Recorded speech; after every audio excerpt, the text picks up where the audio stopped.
رات بھیگی ہوئی تھی اور اندھیرا گہرا، موسلادھار بارش تھمنے کا نام نہیں لے رہی تھی، اور ویران سڑک پر مسافر اکیلا چلا جا رہا تھا۔ دور کہیں روشنی کی ایک دھندلی سی جھلک دکھائی دی تو اس نے قدم بڑھائے۔ قریب پہنچ کر معلوم ہوا کہ یہ ایک پرانا تنہا کمرہ تھا، جو شاید کبھی کسی مسافر خانے کا حصہ رہا ہوگا۔ بارش سے بچنے کا کوئی اور ٹھکانہ نہ دیکھ کر اس نے دروازہ دھکیلا، جو چڑ چڑ کر کھل گیا۔ اندھیرا اندر بہت گہرا تھا، باہر بس آنے والی ہلکی روشنی میں دھندلا سا کچھ نظارہ نظر آ رہا تھا۔ مسافر نے اپنی جیب سے ماچس نکالی اور ایک تیلی جلائی۔ چھوٹی سی لو میں اس نے دیکھا کمرہ بالکل خالی تھا۔ ایک طرف ٹوٹی ہوئی چارپائی پڑی تھی اور دیواروں پر جالے لگے ہوئے تھے۔ بارش کچھ دیر بعد رکی اور دروازے پر پھر ہلکی سی اس کو دستک کی آواز آئی۔ مسافر چونک گیا۔ اس نے اس ویرانے میں اس وقت کون ہو سکتا ہے؟ اس نے ڈرتے ڈرتے پوچھا۔ کون ہے؟ باہر سے ایک نسوانی آواز آئی۔ میں ایک مسافر ہوں، بارش میں پھنس گئی ہوں، کیا میں اندر آ سکتی ہوں؟ مسافر کو عورت کی آواز سن کر کچھ اطمینان ہوا۔ اس نے دروازہ کھول دیا۔ دہلیز پر ایک عورت کھڑی تھی جس نے ایک موٹی چادر اوڑھ رکھی تھی، جس کی وجہ سے اس کا چہرہ پوری طرح نظر نہیں آ رہا تھا۔ آئیے، مسافر نے کہا اور اسے اندر آنے دیا۔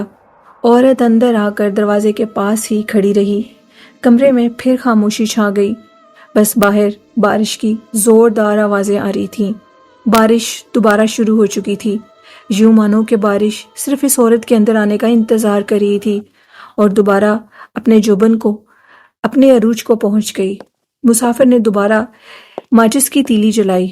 اس بار اس عورت کا چہرہ کچھ دیر کے لیے نظر آیا۔ وہ بالکل جوان تھی، اس کی آنکھیں بہت چمکدار تھیں۔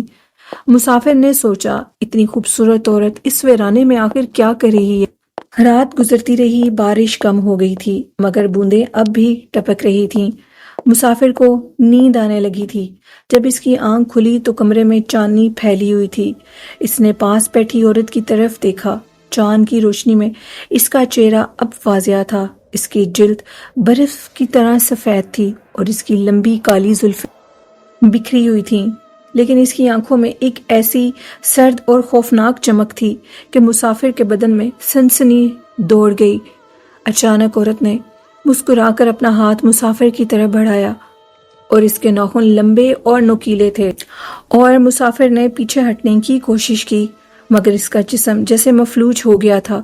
عورت کی مسکراہٹ اور گہری ہوتی گئی اور اس کی آنکھیں بالکل کالی پڑ گئیں۔ اگلی صبح جب سورج نکلا تو وہ کمرہ بالکل خالی تھا۔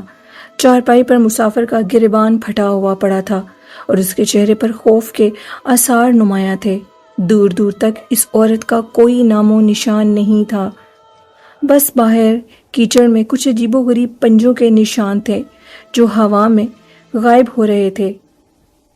کیا وہ رات ایک مسافر کے ساتھ گزری تھی یا کسی اور چیز کے ساتھ؟ یہ راز اس ویران کمرے کی خاموش دیواروں میں ہمیشہ کے لیے دفن ہو گیا۔ لیکن کچھ عرصے کے بعد پھر ایک صبح سورج نکلا اور وہ کمرہ بالکل خالی تھا۔ چارپائی پر مسافر کا گریبان پھٹا ہوا پڑا تھا۔ اس کے چہرے پر خوف کے آثار نمایاں تھے۔ دور دور تک اس عورت کا کوئی نام و نشان نہیں تھا۔ لیکن اب کی بار ماجرا کچھ اور تھا۔ کچھ دن بعد اس ویران راستے پر ایک اور مسافر کا گزر ہوا تھا۔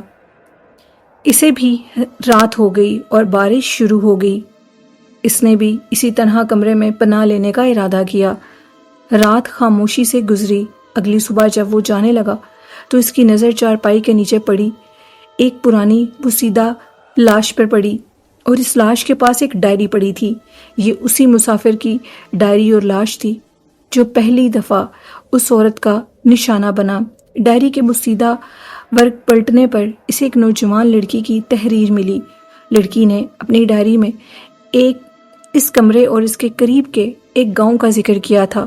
اس نے لکھا تھا کہ کیسے اس پر جھوٹا الزام لگا کر گاؤں والوں نے اسے جادوگرنی قرار دے دیا تھا اور پھر ایک طوفانی رات اس کمرے میں اسے بند کر کے زندہ جلا دیا تھا۔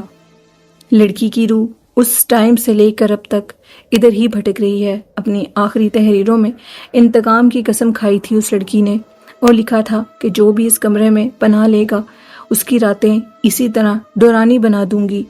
جس مسافر نے یہ کہانی پڑھی اس کی روح کانپ اٹھی تھی، اور اب وہ یہ سوچ رہا تھا کہ اس نے پوری رات ایک لڑکی کی روح کے ساتھ گزاری تھی۔ ڈائری میں ایک جگہ پر یہ بھی لکھا تھا کہ لڑکی کی روح چاندنی راتوں میں زیادہ طاقتور ہو جاتی ہے اور وہ کسی بھی مسافر کو اپنی خوبصورتی کے جال میں پھنسا کر اسے موت کے گھاٹ اتار سکتی ہے۔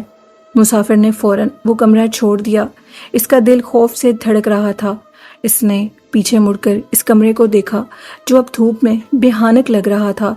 اس دن کے بعد اس نے سنا کہ اس راستے سے گزرنے والے کئی مسافر رات کے وقت غائب ہو گئے ہیں، یا پھر صبح ان کی لاشیں اس ویران کمرے سے ملی ہیں، کیونکہ اس نئے مسافر نے اسی کمرے میں چارپائی کے نیچے اس پہلے مسافر کی لاش دیکھ لی تھی۔ لوگوں نے کہنا شروع کر دیا کہ اس کمرے میں اس جادوگرنی کی روح بھٹکتی ہے جو اپنی موت کا بدلہ مسافروں سے لیتی ہے، کیونکہ مسافروں کا تو کوئی قصور نہیں ہے، لیکن کچھ تو ایسا ہے جو یہ کہنا چاہتی ہے۔ چاندنی راتوں میں اس عورت کو اس ویران سڑک پر اکیلے کھڑا دیکھا گیا ہے، جو مدد کے لیے پکارتی ہے، اور جو بھی اس کی طرف جاتا ہے وہ پھر کبھی واپس نہیں آتا۔ سننے میں ایک اور کہانی بھی ہے جو کہ ایک احمد نامی لڑکے کی تھی۔ وہ بھی ایک رات تنہا سفر کر رہا تھا۔ سورج غروب ہو چکا تھا اور ادھر ادھر اپنے ٹھکانے کی تلاش میں چلتے چلتے اسی منحوس مسافر خانے کے پاس رک گیا۔ مسافر خانے کی عمارت کو دیکھ کر، جو کہ خستہ حال تھی، اس پر خوفناک خاموشی چھائی ہوئی تھی، احمد نے سوچا کہ رات گزارنے کے لیے یہ جگہ ٹھیک رہے گی، چاہے جیسی بھی ہو۔ جیسے ہی وہ اندر داخل ہوا تو اب کی بار ماجرا کچھ اور تھا۔ ایک بوڑھی عورت جس کی آنکھیں گہری اور چمکدار تھیں، زلفیں بہت لمبی تھیں، وہ اس کے سامنے آئی۔ اس کے چہرے پر گہری جھریاں تھیں اور اس کی آواز کسی سرگوشی کی مانند تھی، ایک جوان لڑکی کی طرح۔ آؤ مسافر، اس نے کہا۔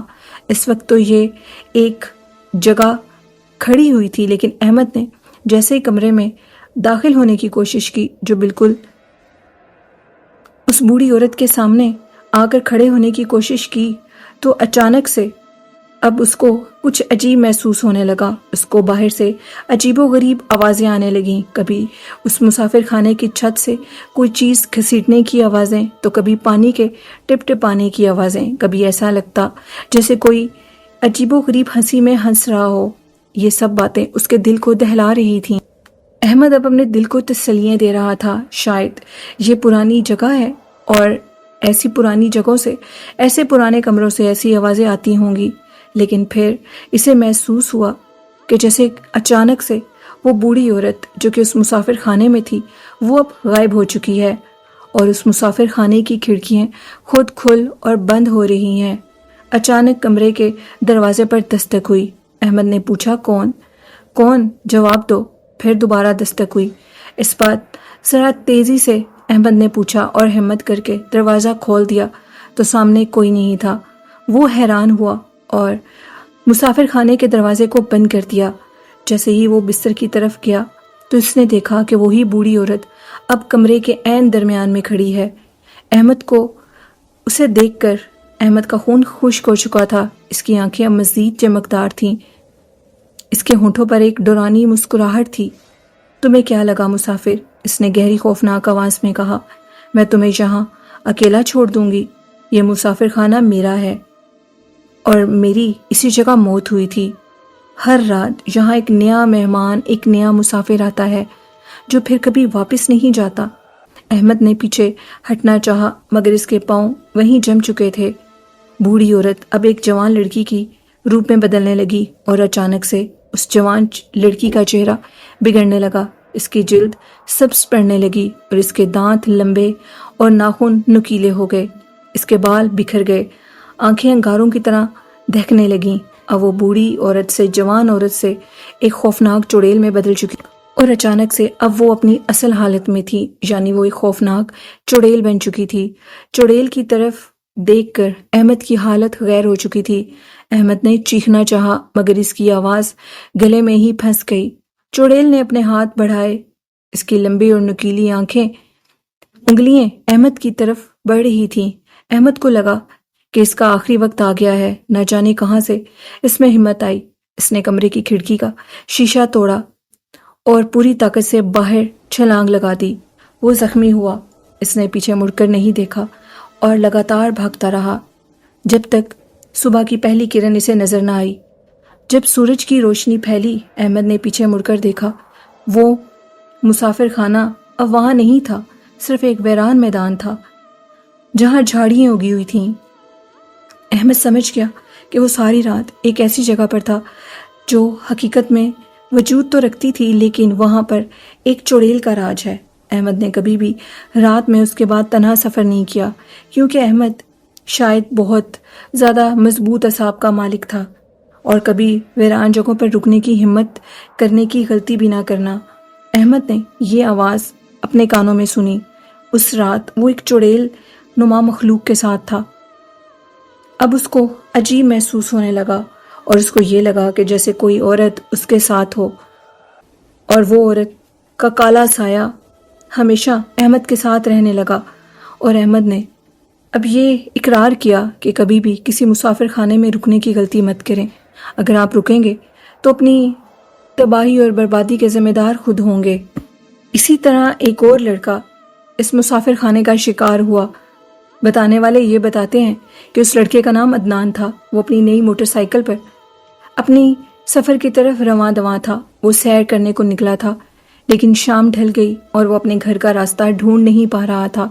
شاید اس کا موٹر سائیکل بھی خراب ہو چکا تھا۔ آس پاس گھنا جنگل تھا۔ ایک لمبی سڑک تھی جو کہ درختوں سے بالکل کور تھی۔ کوئی چیز بھی نظر نہیں آ رہی تھی، یہاں تک کہ چاند کی چاندنی بھی ان درختوں سے نیچے نہیں آ رہی تھی۔ اچانک اس کا موٹر سائیکل پھر سٹارٹ ہوا۔